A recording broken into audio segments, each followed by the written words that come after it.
Orang yang menyambut beliau, kalau dia masih ada ikatan dinas, maka beberapa hari ini kita lihat orang itu dihukum dari jabatannya. Orang yang mengupdate status kalau menulis nama beliau, maka Instagramnya akan diblokir. Hanya menulis namanya saja, maka Facebooknya akan ditutup. Orang menjadi takut untuk menjenguk beliau, kecuali orang-orang yang takutnya sudah dihabiskan hanya untuk Allah SWT. Apa dosanya? Apa salahnya? Berapa triliun negeri ini pernah dirugikannya? Berapa sumber daya alam, minyak, batu bara, nikel, uranium yang pernah dijualnya ke luar negeri? Berapa BUMN perusahaan yang pernah dijualnya aset-aset negara? Ada yang pernah dia jual? Dia hanya mengajak anak muda yang selama ini pencandu narkoba menjadi bertaubat kepada Allah. Dia hanya membangkitkan semangat anak muda yang selama ini berzina menjadi orang-orang yang takut kepada Allah. Dia hanya mengajak mereka yang memakai baju hitam, pakaian hitam, berubah menjadi pakaian putih. Mereka berusaha untuk memutihkan catatan amal baik mereka di hadapan Allah. Dia hanya menyadarkan umatnya supaya sadar bahwa politik itu penting. Angkatlah pemimpin yang adil dan amanah. Dia hanya sedang mengajak umatnya supaya jangan memilih pemimpin kafir. Salahkah perbuatannya? Tidak. Dia tinggal negara demokrasi. Dalam dunia demokrasi, siapapun berhak untuk mengajak menyuarakan kebenaran. Dia tidak melawan sultan, dia tidak melawan ulil amri, dia tidak melawan siapapun. Dia hanya melawan ketidakadilan. Hari ini saya berangkat setelah sholat subuh menuju airport, naik pesawat. Setelah naik pesawat, naik mobil. Setelah naik mobil, jalan macet, saya mesti turun naik sepeda motor. Setelah naik sepeda motor pun juga tidak bergerak, jalan kaki. Akhirnya sampai kemari. Dalam hati saya berkata, celaka betul orang yang mengatakan kemarin katanya tidak ada akan menyambutnya. Kalau Rizik Syihab kan pengikutnya tidak banyak juga. Kalau Rizik Syihab kan pengikutnya tidak banyak juga, ya. Kalau Rizik Syihab kan pengikutnya tidak banyak juga, ya. Sudah 3 hari, saya pikir 3 hari tidak ada orang lagi. Saya akan datang bisa duduk berdua dengan beliau. Saya tidak datang mau ceramah, saya tidak datang mau tausiah, saya tidak datang mau tablik akbar. Ternyata yang menyambutnya seramai ini, sebanyak ini, orang berjalan kaki, anak-anak muda berjalan kaki, orang tua, ibu-ibu duduk di pinggir jalan. Apa yang membuat mereka datang kemari? Satu, cinta. Lahu baru ni'aliha ahabbu ilayya wa asfali balwaha, kata Qais. Debu yang menempel di sandal Laila lebih dapat menghilangkan rasa sakit dan duka. Hanya cinta kepada Laila, apalagi cinta kepada zuriat Nabi Muhammad sallallahu alaihi wasallam. Andai engkau orang alim, andai engkau hafal kitab, andai engkau mengerti kitab kuning, banyak ilmu, tapi ada kebencianmu kepada ahli bait Rasulullah SAW, hilang keberkahan ilmu. Andai engkau punya derajat seperti seorang wali, andai engkau diangkat Allah sebagai wali, maka jatuh derajat kewalianmu hanya karena kebencianmu kepada ahli bait. Apa kata Kiai Haji Maimun Zubair? Ahli bait itu seperti Quran yang lapuk. Andai ada ahli bait itu yang nakal, yang jahat sekalipun, dia tetaplah seperti Quran yang lapuk. Quran yang buruk, andai titiknya sudah tidak ada lagi, tak akan mungkin kau akan buang. Kau tetap juga akan jaga dia, kau akan cium dia. Kenapa? La yamassuhu illal mutahharun. Allah yang mensucikan. Seorang sahabat Nabi disuruh membuang air bekas daripada bekam Rasulullah SAW. Buanglah ini, kata Rasulullah. Lalu kemudian beliau pergi ke belakang. Setelah itu dia datang lagi menghadap Rasulullah SAW. Rasul tahu apa yang dia lakukan, karena Nabi dapat wahyu, Nabi terbuka hijab, tapi Nabi ingin bertanya kepada dia. Bukan Nabi tidak tahu, Nabi tahu, diberikan Allah pemberitahuan. Nabi ingin memberitahu siapa yang tidak tahu. Kemana darah bekam tadi kau buat, kata Nabi. Ku minum ya Rasulullah. Mengapa engkau minum? Karena aku tahu bahwa darah yang mengalir dalam diriku membuat aku haram tersentuh api neraka.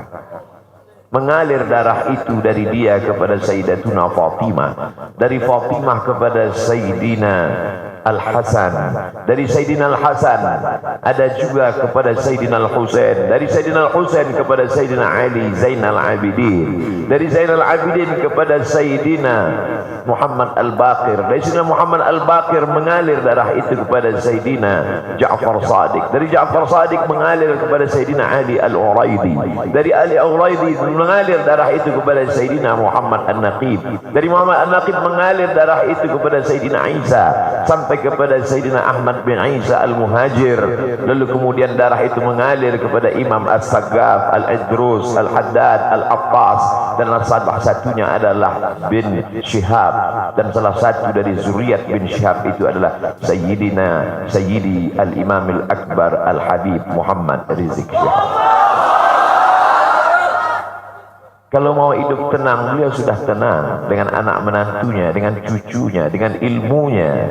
Beliau meraih gelar LC dari Universitas Imam Muhammad Ibn Saud. Dia cukup dengan majlis-majlis maulidnya, cukup. Mengapa dia bersusah payah? Mengapa dia mesti kena fitnah? Dia hanya mengikut darah Sayyidina Al-Husain. Kalau mengikut Sayyidina Al-Hasan lembut, mengikut Sayyidina Al-Hasan lembut sentuhannya, maka para ahli bait ini mengikut dua aliran, Sayyidina Al-Hasan dan Sayyidina Al-Husain. Kedua-duanya saya cintai. Habaib yang mengikut Sayyidina Al-Hasan, saya datang, saya cium tangan mereka, saya bersilaturahim, lembut gaya mereka. Tapi mereka semua mengajak untuk mencintai Sayyidina wa Maulana Muhammad sallallahu alaihi wasallam. Tapi ada yang seperti Sayyidina Al-Husain menggelegar suaranya, dia hunuskan pedangnya untuk musuh-musuh Allah. Keduanya adalah sama-sama diridhai Allah. Innal Hasan wal Husain sayyida syababi ahli jannah. Yang mencintai Sayyidina Al-Hasan, mencintai Sayyidina Al-Husain, yang mencintai zuriat mereka, keturunan mereka, maka dengan cinta itu bekal kita menghadap Rasulullah sallallahu alaihi wasallam. Andai aku dihadapkan nanti menghadap Allah, tahajudku tak sebanyak Imam Ahmad bin Hanbal, 300 rakaat fil yaumi wal lailah, 300 rakaat sehari semalam. Andai aku dihadapkan kepada Rasulullah sallallahu alaihi wasallam, maka jihadku tidak sebanyak Sayyidina Khalid ibn Walid.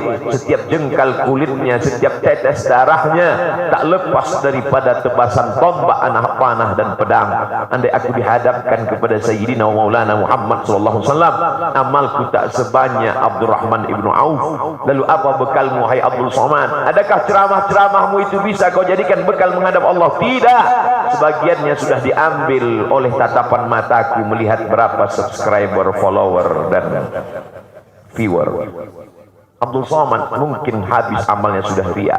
Satu-satunya yang akan kujadikan bekal menghadap Rasulullah hanyalah aku pernah mencintai keturunanmu. Aku pernah mencintai zuriat.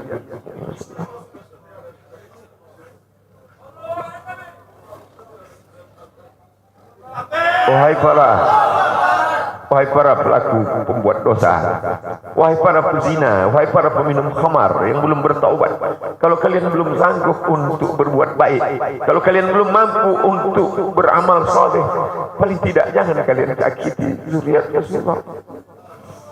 Jangan kalian keluarkan kata-kata, jangan keluarkan kata-kata fitnah. Bagaimana kalian akan menghadap Rasulullah? Bagaimana kalian akan menghadap Rasulullah? Pada saat itu seluruh umat berkumpul menghadap Nabi Adam alaihissalam. Kami tidak sanggup berdiri di padang mahsyar ini, wahai Adam. Menghadaplah kepada Allah. Kata Adam, aku tidak sanggup menghadap Allah. Karena dulu Allah berkata, la taqraba hadhihi syajarah. Jangan kau dekati pohon kuldi ini, tapi aku malah memakannya, ya Allah. Mereka datang menghadap Nabi Nuh alaihissalam. Kata Nabi Nuh, aku tak sanggup menghadap Allah. Karena anakku durhaka. Sa'awi ila jalalin ya'simuni minal ma'. Aku akan naik ke atas bahtera perahu yang bisa menyelamatkan aku dari air. Aku tak sanggup menghadap Allah, kata Nabi Nuh alaihissalam. Mereka menghadap kepada Nabi Musa, aku tak mampu, kata Nabi Musa.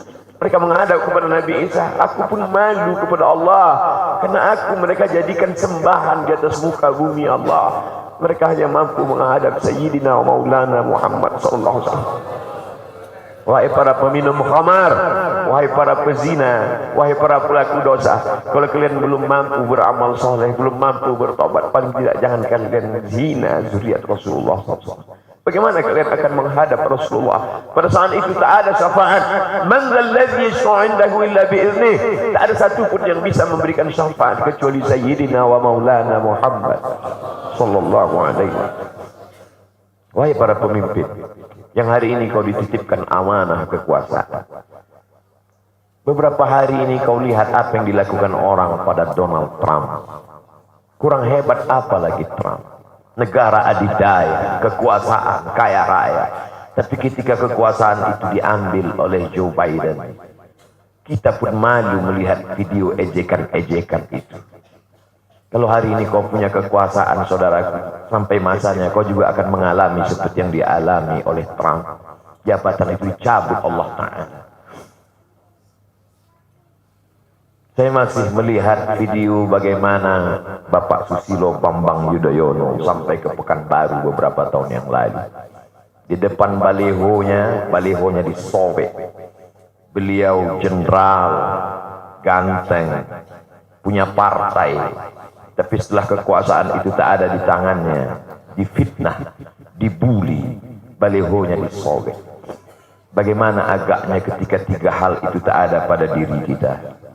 Tidak jenderal, tidak ganteng, dan tak pula punya partai.